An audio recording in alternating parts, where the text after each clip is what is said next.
Hey Blue Jays, it's your girl Jay Linnell. Welcome back to the 12th Dimension podcast. We're going to do a little energy clearing as always. I'm going to light some sage here because I need to clear all energies at this moment. I like to get my energies nice and clear and good.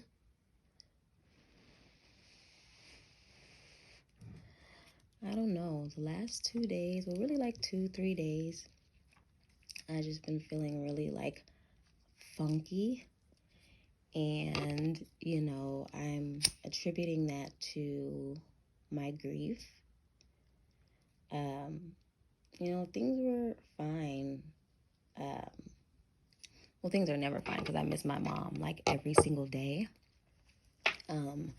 But I would say my mind was more mentally at a calmer state. I was a little more, at ease with certain things. It's just the last couple of days, it's been like an overwhelming amount of feelings, and I've been having a hard time placing them. So I don't know. It's been a little bit of a roller coaster. And it's crazy because I just exercised this morning, and, I was going to go lie back down because I think it's like 6 something in the morning. And I was going to go lie back down, but I don't know. Something just told me to record.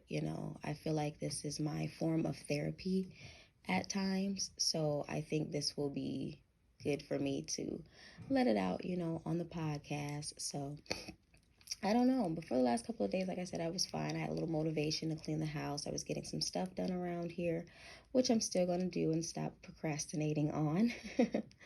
But, yeah, I don't know. It's just been a little rough for me the last couple of days. I don't know. So that actually brings me to today's topic, which is about grief. And, I figure I talk about it while I'm going through it because maybe I could help other people.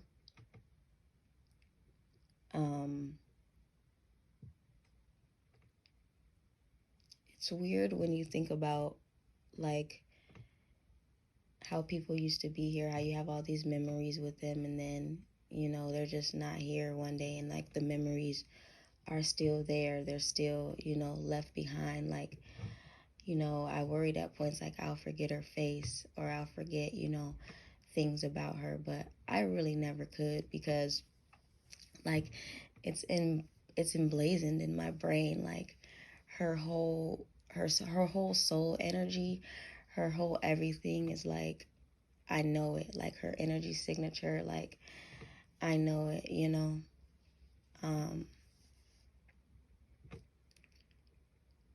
but it's just really, hard sometimes when, just thinking about her. And even when they're good memories, it makes me sad because I don't feel like she'll be here. Like, I know she won't be here, like, physically, while I'm hitting certain milestones, or I can't call her for advice, or when I'm going through certain things. Like, yeah, sure, I have psychic abilities and things like that, but sometimes they're dulled out.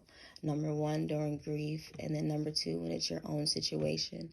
And sometimes that really fucking sucks because you don't, you expect you of all the people to be able to catch all the signs and to see all of, the times that she's around and have all the dreams and stuff. But, sometimes it gets snuffed out. Like when my mom passed, I really felt like a lot of I like to call them powers, my superpowers, because that's what I think they are.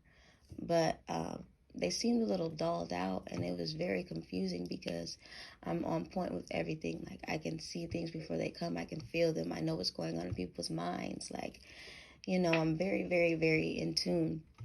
So to not be able to see her or sniff her out when I want to is a whole nother level of grief for myself that, people probably wouldn't even understand on that end of the spectrum. But I do miss her every dang on day, and I do feel her sometimes. Sometimes I'll get whiffs of her. Like a couple of days ago, I had a dream She came through in a dream, and it was so funny because a psychic told me to, because I was drinking a lot after she passed. And a psychic told me that, she can't come in that way if I'm drinking or if I'm like, heavily influenced by something else like weed or whatever else.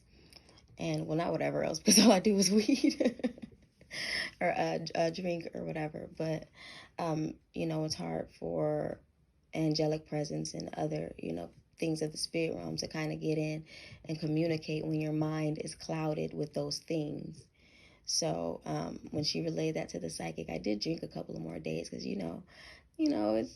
I miss her. But this particular day, I think I actually did drink, but I fell asleep, and when I woke up, I was sober because I didn't drink much. And when I woke up, I was a little bit sober, so I, ended up falling back to sleep. And that's when she caught me. She was able to slip in and come through in that dream when I was sober, falling back to sleep. But when she came, she was driving a red car, and she looked at me, and I looked over at her, and it caught me off guard at first. So I'm like, wait a minute, who is that? And I looked over, I was like, that's my mom. And she like does this head nod in the dream and this smile. She had like this really pretty smile. And she did this head nod and, was smiling at me. And, the dream was very brief. Like, it was her telepathically communicating with me, but it was very, very brief. And when I was waking back up, and I was like trying to close my eyes so I could like keep the dream going a little bit longer to see what else, she would do or what else she had to say. But it was funny because a psychic told me, the same psychic who told me about the drinking thing, she told me that my mother would come in, and when she would visit, that it would be a brief dream, but we would telepathically communicate. And I think that's her way of being able to, come in, because my mom's a strong spirit. Her energy is strong. She was strong here in the physical. She's strong in the spiritual. Like, her energy is so big, like it's expansive. And, she's always been like that. And it was funny when the psychic told me that, I would, how the dream would go. Well, she didn't say exactly what would happen in the dream, but she told me, that it would be very brief and that I would want it to last forever. And that is definitely true. And so it was funny because, like, the day before I had that dream, I was in the car and I was driving, and I like to think of myself as a excellent driver. So I'm driving down the road and I'm dodging in and out of traffic because people are driving like crazy. Some are driving slow. I'm like, look, I got to get to where I'm going, safely, of course. So I'm getting out of traffic. I'm on the phone and I'm like, I'm a whipper. I'm a whipper. I was like, I get it from my mama. And it was like, in her coming to me that way in that dream was letting me know that, she was there with me and she heard me. And it tripped me out almost. And it's crazy because it's as psychic as you can be, some stuff still's gonna trip you out. You're never gonna really get used to it. You're still gonna be like, what? No way. Especially with me losing somebody as close as I did. Like, my mother is my everything. You know what I mean? So, like, and then my dad has been in prison since I was 13 years old, and then even before that, he was in and out of jail, but that's a whole nother topic. So essentially, I only had my mother, and then to never experience a loss, and then to experience the greatest loss is crazy. It's very difficult to navigate, and it's a very difficult experience for myself. And some days I don't even know where to place my emotions. I don't know what to think. I don't know how to be sometimes. Some days are good though. Some days are good. Some days are really good. It's not every day that I feel this way. It just, it hits in waves. It hits in doses. And then you're caught off guard. You're like, wow, I really fucking miss this person. Like, and like I said, to have the ultimate loss. It wasn't like I lost a cousin or something like that. Not saying that wouldn't hurt, because I'm sure it would. It definitely would. But like, I lost a big, major loss right away. Like, she wasn't a friend. Of course, she was my best friend, but she was my mother. And so I have to figure out how to navigate and how to deal with that on a daily basis, and then have to actively avoid slipping into a depression, because it's tough. And then on top of that, I'm the mom, and then I'm a mom of an autistic child. So it's a lot of things that I wish he was here for. Not saying that I can't handle it, because I can handle life. And my life is not bad. It's not. I'm very blessed. I'm very blessed, But it's just like missing this one person can affect so many other things in your life.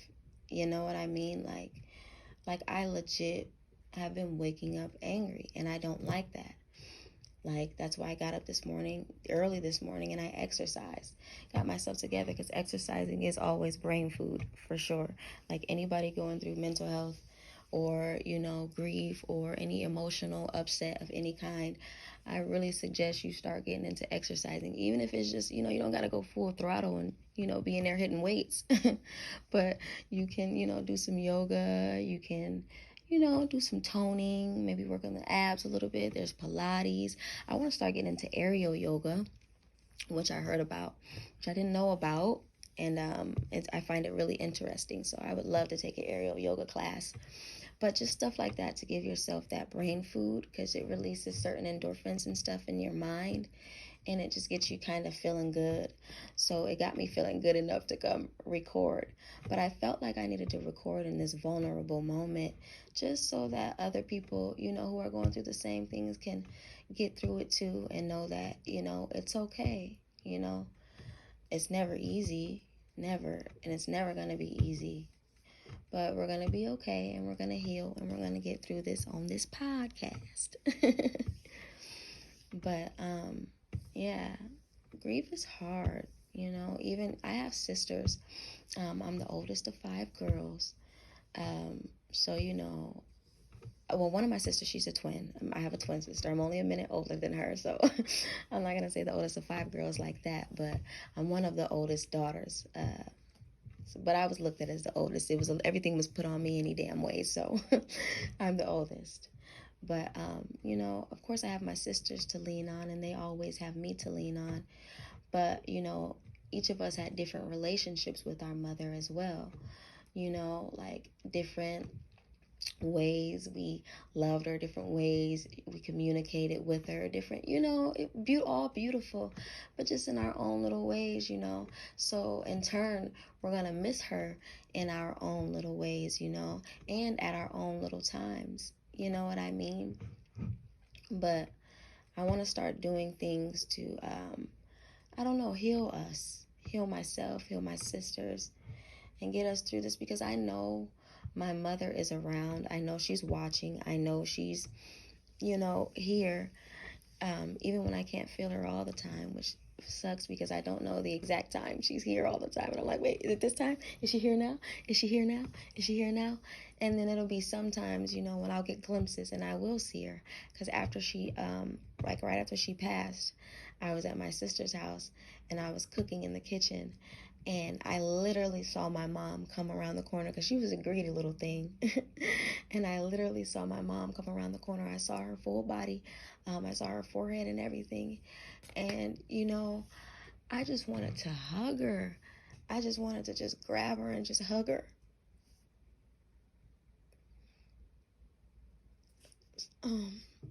So it's moments like that when, grief hits the most. Like, when you're going through something, you're like, I'm going to call damn, I can't call her. Or, you're like, I'm going to run by and see what mom's doing, and you can't. And it's difficult, And people are like, oh, you'll get through it. It's okay. It'll get better. And that may be true. And it is true, But for the time being, we will acknowledge the actual pain and the hurt that comes with grief. Because it's not funny, but it's a weird place to be. It's a weird place to be. I've never went through this process before. So, going through it is very difficult. Some days I'm like, damn, I just miss her so much. Like, you know, like, especially after she died. I was talking crazy. I'm not even gonna lie. I was saying some stuff like, you know, not being here and stuff like that, you know. I got out of that though, because I have a kid to raise and I do want to be here. I got shit to do. I got things to do. I have a legacy of hers to continue on. I have foundations of hers that I want to start. Like, it's so much that I have to do here in the physical. And sometimes I feel like I don't have enough time. But, you know, I want to complete some things before it's my time to get up out of here.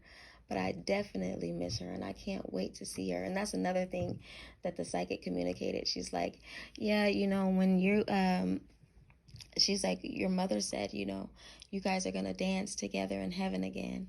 And that was one of the things that we loved to do, was dance.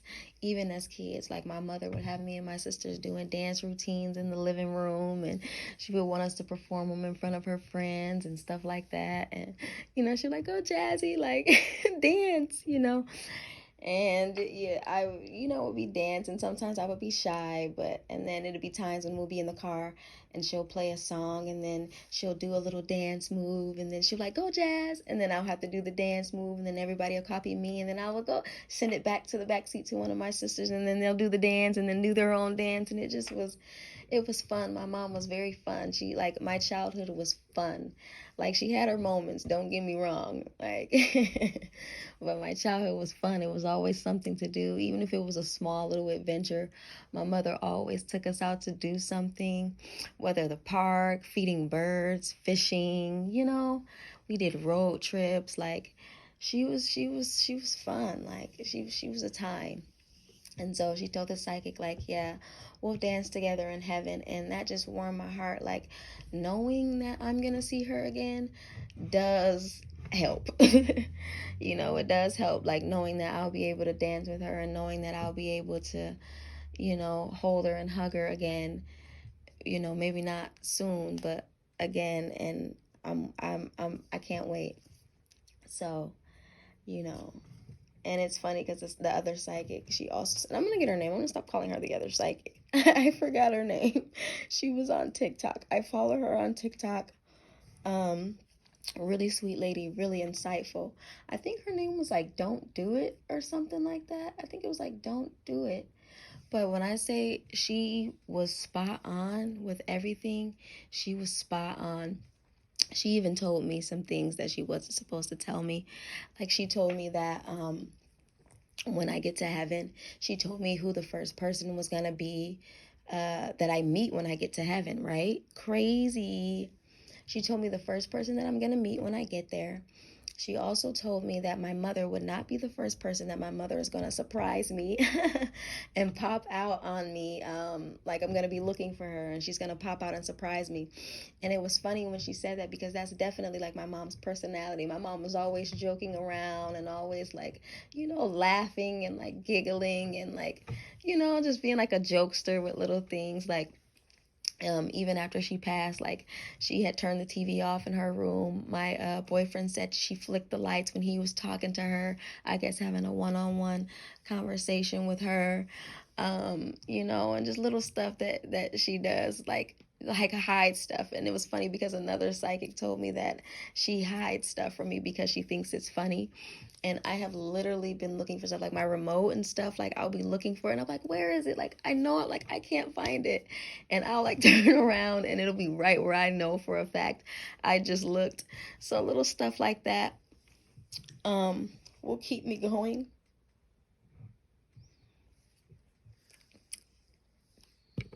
Sorry.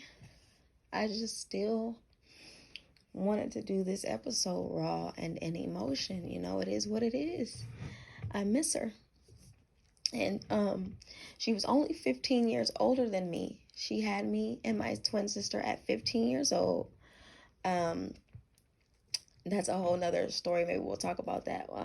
I'll probably dedicate a segment on Patreon where we'll talk about certain things of her childhood and certain things of my childhood. Little bonus episodes if you guys want to know more about her and stuff like that. But yeah, man, she just was awesome, you know. And I feel bad for the people who didn't get to experience the beauty of her. Yeah, she was a firecracker and she had her ways, but the purity of her heart and her soul. She was a beautiful person, and she raised me to be a beautiful person.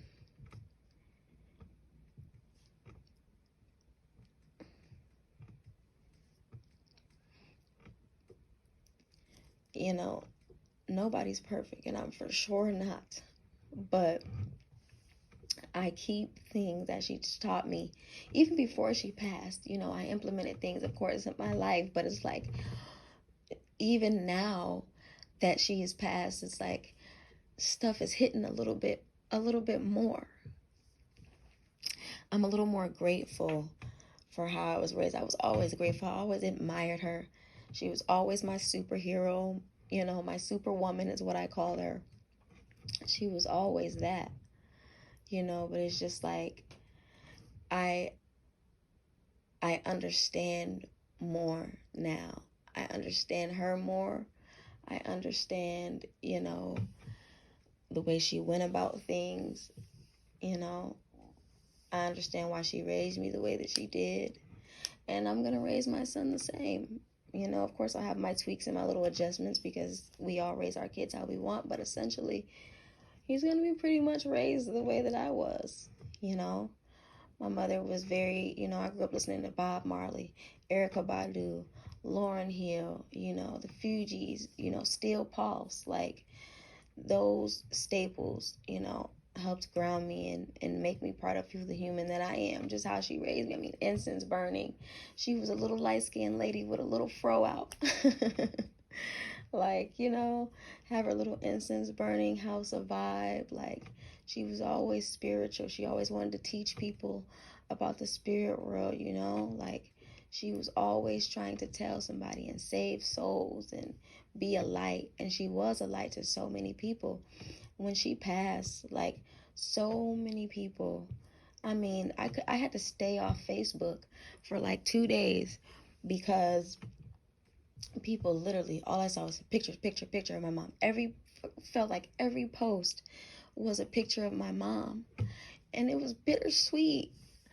And I say that it was bittersweet because, like, I love that she was loved. I love that she impacted so many people. I mean, people from my childhood, 4th and 5th grade best friends, people that I haven't spoken to in years, people that I've never even seen in life have came out and have reached out to me, But it's like, they'll never know that angel on the level that I did or miss her, Um, But one of the messages that I received from her after she passed, because I kept getting visions of her hands and her thumbs. And I'm like, why the hell do I keep seeing her thumbs? And like I said, grief was clouding my psychic abilities.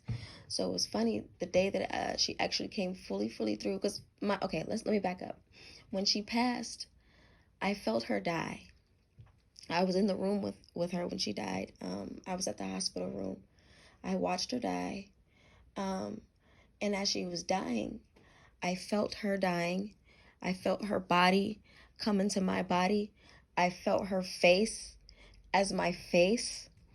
I really can't explain that. So do with that information what you will.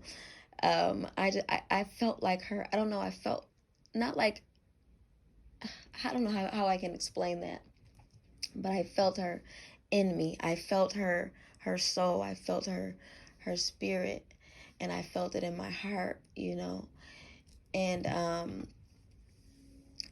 after the doctors did their last rounds, and they told us they couldn't save her. She was really dead before that. I felt her die before that. So, it was something that I knew, and everything in that moment was real to me. I was in full blown, like, nothing was a dream. I wasn't in the daze. Everything felt full blown real, and I had full understanding of what was happening. And I don't know if that's because of my age or if that's just because I am a realist and I take stuff for what it really is instead of running from it. Um, so I don't know, but I felt her after that. Um, and then when I got home, I was crying and I felt her. It was a loud ringing in my ears, and I felt her caressing my face because I was bawling. I mean, I was bawling like a baby, and I felt her caressing my face, and it dulled out after that, and I ended up taking shrooms. And mind you, because I kept seeing visions of her thumbs, and I'm like, why do I keep seeing her thumbs? So I ended up taking shrooms. And on this shroom trip, it was funny because I went in my sister's room and she was playing binaural beats. I love binaural beats, by the way. And she was playing binaural beats. And I started getting messages from my mother. And it was crazy because I'm like, it was happening very fast. And like so many emotions were going on at one time. And, I'm like, why do I keep seeing her thumbs? So I asked her, I'm like, why do I keep seeing her thumbs? And she was telling me that she made her mark, that she impacted people, and that she made her mark. She left her mark on the world. And that she did. And I'm going to make sure she leaves it even more. Everybody's going to know who she is. But, she was letting me know that she had left her mark. And she was also letting me know that she had gotten to, into heaven and, into spiritual heaven, And, like I saw a chair and it had like red rubies and diamonds. I saw the legs of the chair. The chair looked red and it was rubies and diamonds going up the legs of the chairs. So I don't know if that was exactly where she was or if, if that was part of heaven she's showing me, or she's showing me like I made it to heaven. So, different psychics determine things different ways, and then you also get messages in different ways. So sometimes a spirit comes to you with visions. You might have images, pictures of things. Sometimes you might have a full understanding of something before even knowing even what the something is. Like I can't really explain that. Being psychic is crazy. But sometimes it'll come in as music sounds. Sometimes you'll hear music sounds. Sometimes you'll smell smells. Like also after my mother died, I smelled cookies. I literally smelled baked cookies. And if you know my mom loved sweets. She loved sugar and she loved cookies. And I literally smelled chocolate chip cookies after she passed, and I knew it was her. So, sometimes when they want to communicate, they'll come in at different ways and at different times. Show you different things, and you can interpret and put it together. And sometimes if you don't get it right away, they'll come back, like even with the thumb situation. I'm like, why the hell? I thought when she was showing me her thumbs, I'm like, did she have rings on her hands? Did somebody take rings off of her hands? Like, what is going on? Why am I seeing her thumbs? But that's what she was telling me. She left her mark, and that was her way of showing me that she left her mark. Because when she showed the thumb, and I'm like, thumbs, and she zoomed in like fingerprints. And I'm like, oh, she left her mark, So, and then sometimes, they'll talk. Sometimes you will actually hear their goddamn voice. Um, you know, it happened. I hear my grandmother's voice more than anything. I think, and I got a call because my grandmother's dead. So she died when my mommy was 4 as well. So my mommy is with her mommy finally. She gets to have her mommy in her life because she was just a baby when she lost her. So she gets to be with my beautiful grandmother. And that I love. I love that she gets to have her mother, because my mother searched for her mother in other people. And if nobody compares to your mom. You're not going to find no mama's people that'll tell me, you can call me mom, I'm your mom. And I'm like, that's fine. But I want the actual mom that I chose before I got here and that birthed me, I chose her for a reason. But, it's just, I don't know. It's a process. it's a process that I will continue to. I'm hoping that, by me also healing parts of my grief, that I can start to hear her more and let her come in a little bit more. It's like I said, they can only come in when you're at a certain vibration, especially if there's heavenly beings and if they are beings of the light, which she is. So you have to be at certain frequencies to really hear. Like, you can't be super angry. You can't be super inebriated. You can't be, you know what I mean? Like, you have to be of sound mind and body.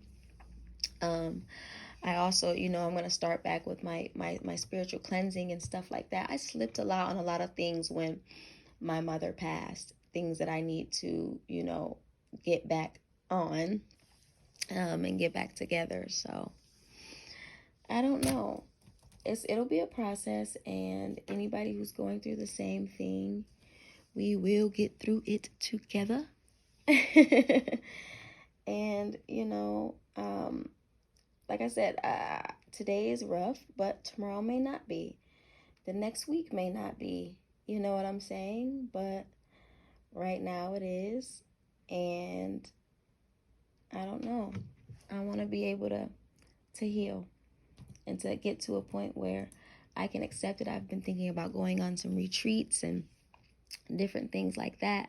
So I don't know. I have some things in my mind that I've been thinking of. So I don't know. I'll figure it out. But I want to get into this journal entry for today. So this is the journal entry that I wrote a couple of days ago. And this is when I think, I want to say I hadn't journaled in like a couple of days. But the emotions were starting before I wrote this journal, and then I ended up writing this journal. And then I didn't journal today, so I'm going to read what I wrote. I said, last 2 days I woke up angry as hell. I miss my mom. Grief is such a weird thing. 1 minute you're okay and want to make the lost proud, and the next you're falling apart wishing for just one last hug or conversation. When I think about my mom, I feel a physical pain in my chest. A literal physical pain that I can't explain. Most days, I have to put her in the back of my mind. I feel guilty about doing that sometimes, but I'd be no good throughout the day if I didn't. I know she's around, and I can feel her presence. Still, nothing compares to having her in the physical. Sometimes I want to rush the healing, but I know that this loss will be a loss I feel for the rest of my life. I know there will be great days and some not so great days, but as long as she's watching over me, I'll be fine. I hope to make her proud until I can see that beautiful face again. So that was my journal entry. Don't forget, you guys can send in your journal entries to the email. I'm going to leave it in the description, but make sure you put in the subject line journal entry and send it to 12thdimension@gmail.com. I will have that in the description. Again, just put in the subject line journal entry, write your journal entry, and you can get it read on the podcast. Okay, now we're going to break into our supernatural segment.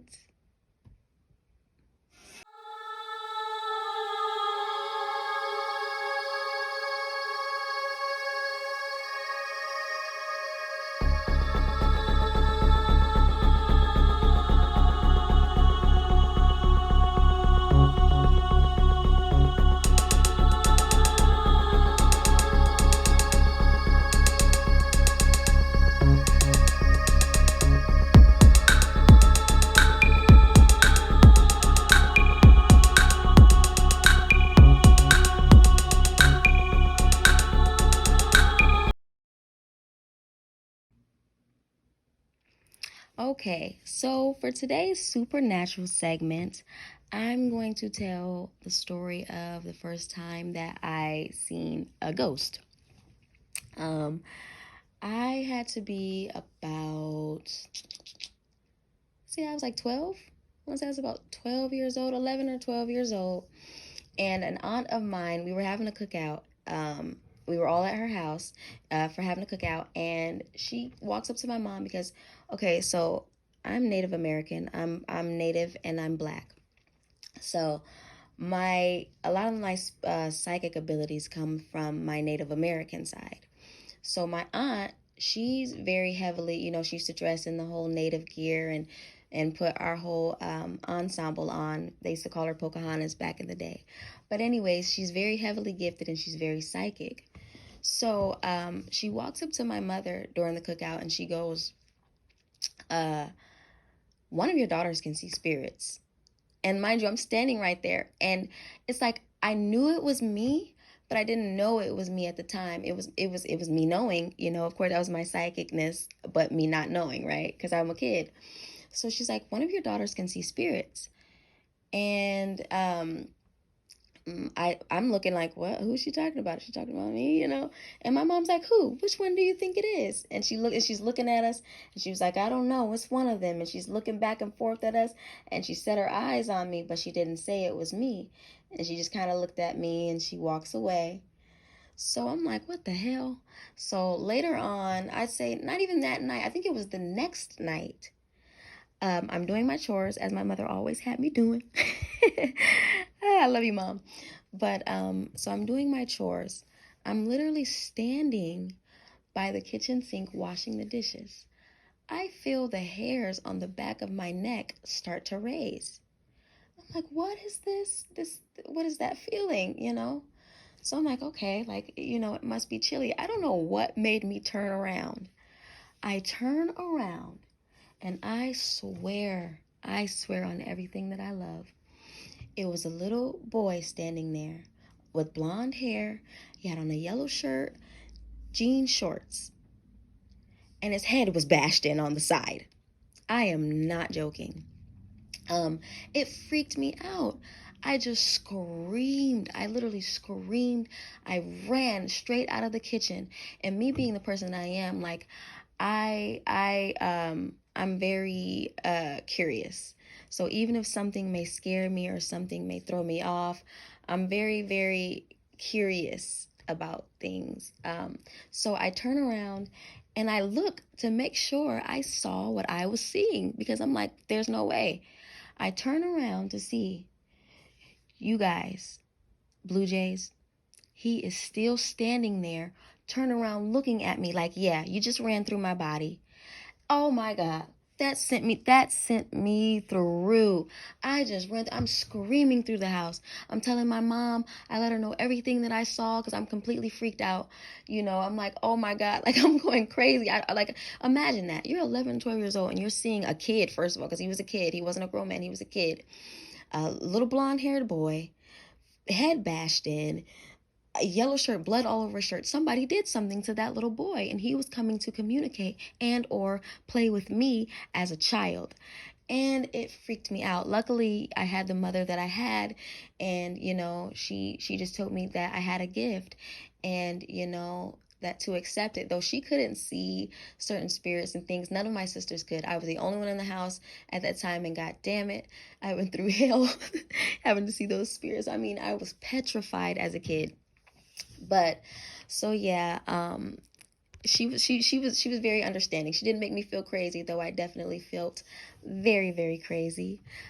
So yeah, I've actually seen the little boy a couple more times throughout the house. That house was actually really fucking haunted. Maybe I'll do an episode on that one of these days and let you guys know all about that house over there. That house was definitely a house that spiritually gifted people did not need to be in. It was a couple of houses that's like that, actually. But yeah, so that is my story for the supernatural segment. If you have a supernatural story that you would like to send in, you can send it in to 12dimension@gmail.com. Make sure you put in the subject line supernatural segment so that I know what it is and you can have your supernatural story read on the show. Don't forget, you guys can listen to me on Spotify and anywhere else you can listen to podcasts. Also, you can follow me on YouTube, subscribe to my YouTube channel, watch me on YouTube. And yeah, also TikTok and everywhere else, 12th Dimension. Also, you can follow 12th or go to 12thdimension.com where we'll have merch. Follow me on my Patreon. That's exclusive content over there. I have giveaways over there. I'm going to be doing a lot. We're going to do Zoom smoke and chill sessions. We're going to have healing sessions. I have a lot that's going to happen on my Patreon. So go ahead and subscribe to all of that. I thank you guys so much for tuning in to another episode of 12th Dimension, and I will see you guys next time. Bye.